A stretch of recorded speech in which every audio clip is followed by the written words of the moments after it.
ഈ തിരക്കിൽ നിന്ന് വിട്ടു നിൽക്കാൻ വേണ്ടി ഞാൻ ഇട ദിവസങ്ങളിൽ ഇങ്ങനെ ഒന്ന് പ്രാർത്ഥിക്കാൻ പോയ ദിവസങ്ങളിലൊക്കെ നിരന്തരമായിട്ട് എൻ്റെ മനസ്സിലും ട്രെയിനിലും വാഹനങ്ങളിലും എല്ലായിടത്തും എൻ്റെ മനസ്സെപ്പോഴും പ്രാർത്ഥന തന്നെയായിരുന്നു.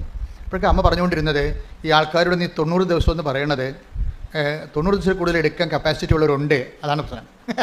അതെനിക്ക് ഭയങ്കര ഇഷ്ടപ്പെട്ടു.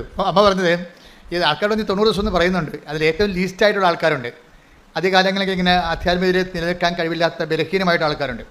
ചില ആൾക്കാർ നല്ല ശക്തന്മാരാണ്, അവർക്ക് 90 അല്ല, ഒരു 90 ആണ്ട് പറഞ്ഞാലും അവരതിനകത്ത് നിലനിൽക്കും. അപ്പോൾ അവരെ നീ ഷോർട്ട് ഓൺ ചെയ്യരുത്.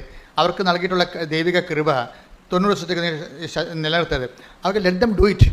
അവരാ കൃപയിൽ നിലനിൽക്കട്ടെ എന്നൊരു ആശയമാണ് അമ്മ പറയണത് പുതുതായിട്ട്.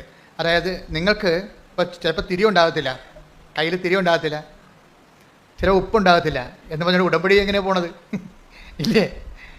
നിങ്ങളുടെ തിരി ചിലപ്പോഴേ എരിഞ്ഞ് തീരും, നിങ്ങളുടെ വെഞ്ചരിച്ച ഉപ്പുകൾ ഉപയോഗിച്ച് തീരും, പക്ഷേ നിങ്ങൾ ചെയ്ത ആൾ ജീവിച്ചിരിക്കുന്നു, അല്ലേ? അപ്പോഴേ ഉടമ്പടി നിലനിൽക്കുകയാണ് ചെയ്യണത്. അത് ഈ അരൂപിയിലാണ് നിലനിൽക്കുന്നത്, ഇൻ സ്പിരിറ്റാണ് നിലനിൽക്കുന്നത്.